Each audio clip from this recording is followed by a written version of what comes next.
So we're here in Cornwall, Ontario. We're reviewing all of the waterfront lands that are under discussion from the waterfront presentation a few weeks ago. I'm with Bill Beattie, Bill Parisien, and Gerry Flaherty, all former members of the waterfront committee that were removed by the lay committee of Cornwall, Ontario and replaced with more development-friendly parties. Gentlemen, stunning views, amazing lands. Now, just over there we've got the Keneb development, the cotton lofts. Then we've got the oil tanks right in behind it. We've got these two ball diamonds, which if you wanted to have continuous development from the Keneb properties straight along this vista to eventually Lamoureux Park or heading all the way to the Domtar properties, those ball diamonds are cutting off the pathway. And we're going to be looking at some of the other features like the piers and some of the other things. Why did the city, in your opinions, take an about turn from its waterfront development plan? I believe one of you have it. Mr. Flaherty, is that you in your hand? Why do you think that they did that about face and just focused on Lamoureux Park? Some of the people on the committee who are development minded think this should not be a remodeled park. They think it should be condos with water views and waterfront. Well, it looks like it's prime. I mean, I can see condos here and development, restaurants, piers.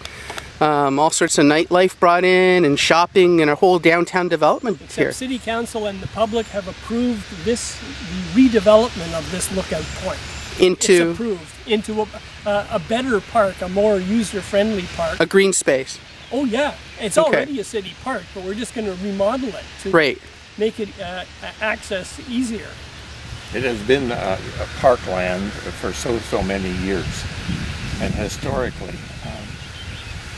Point Moline was a large area, including this portion here, and going all the way over, including a good part of the ball diamonds.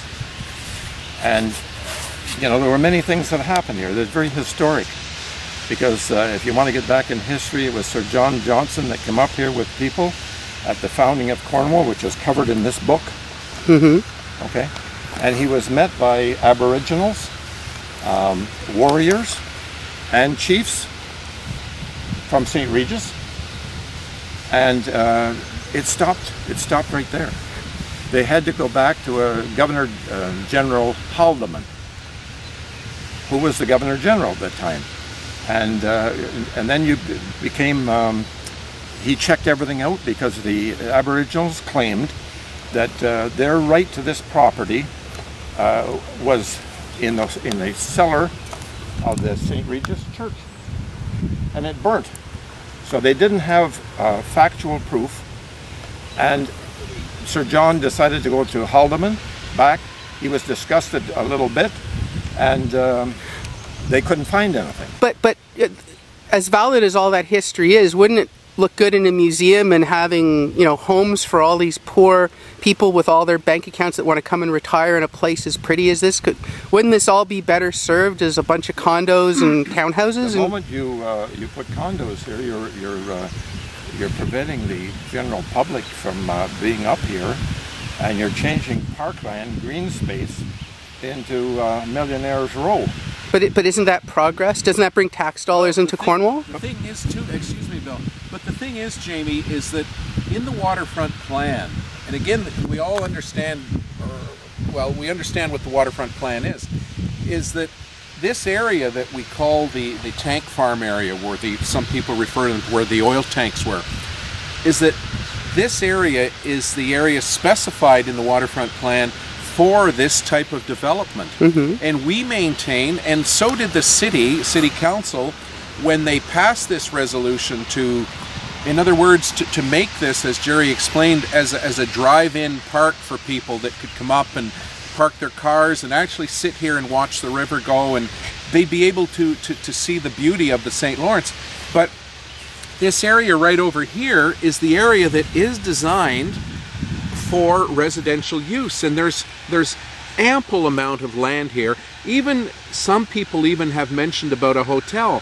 There's all kinds of room here, and we feel, and so did council really back a bit, that one complements the other. But Bill, over there isn't waterfront. You couldn't bring your boat up to your condo if you were way over there, you know, all inland. You can certainly bring your boat up and have a dock in front to go to a hotel.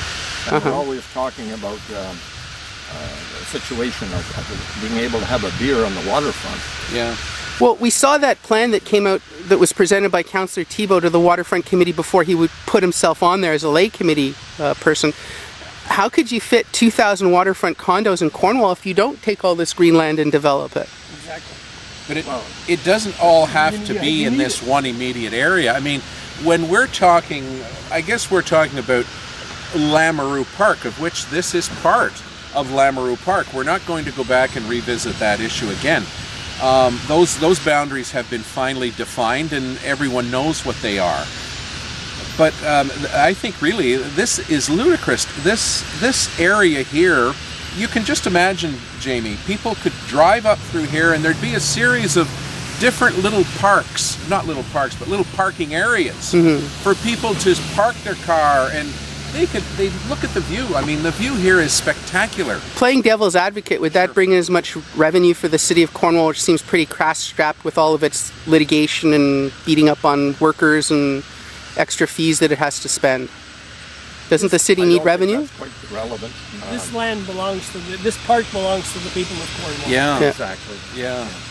You know, and even Mr. Lumley got in on the issue back a couple of weeks ago after the meeting, and I mean, I think he sort of cemented it.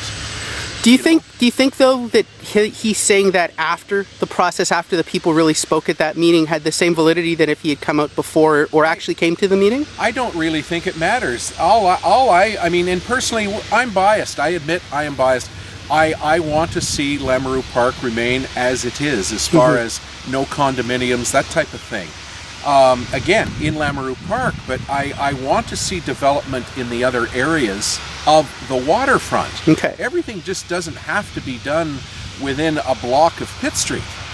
That's, I guess, basically where well, most of us are coming from. And really, the majority of the people that showed up at the meetings that was a constant reminder that kept coming up and coming up again. All right, well, let's continue walking. We'll talk again shortly. And that is Bourgeois Drive, which is the boundary of what Mr. Lamoureux was talking about. And what Mr. Lumley said, as a tongue twister, of what he said. And, you know, this is what is in the waterfront plan. He's only verifying his thoughts, and they coincide completely with the 207 waterfront plan. Because what is going on here with Lookout Point, and actually both Bill and Gerry were on the subcommittee for Lookout Point, is that we're not reinventing the wheel here by any means. We're going back in history, and I mean history back 4 or 5 years, not even that.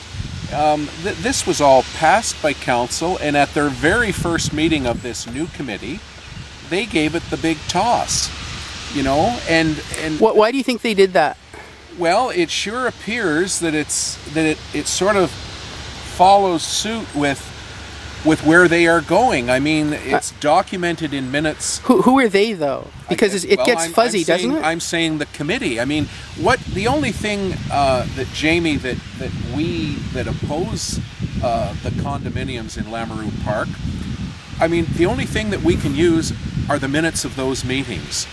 And the minutes don't lie, and I mean, it's clearly stated in those minutes. But in all fairness, those minutes also indicate that when they stopped progress here, that it appears that there were two people. For sure, it was Councillor Grant that wanted to save this. Point is made very clear, and it appears that there is another person of that committee, we don't know who, that was in favor of keeping this as parkland. And the other point, I guess, that we really started to be very concerned, the three of us and the small group that we're involved in here, is the point that on this so-called green ribbon area, that this whole area is not under that protected ribbon. That's right. This whole stretch here, I'm going to revolve around here. There is no ribbon for any of this waterfront area. It's just for up towards Lamoureux Park, which is beyond this image past Lamoureux Park. And only in Lamoureux Park Central where the Civic Complex is. And that's the point, I guess, that, well, especially the three of us, we became... It's like a hustle, huh? Well, yeah. All of a sudden the red flags are popping up left, right, and center here. So, all right. They knew they had to get their development going before this park was revamped and redeveloped. You know.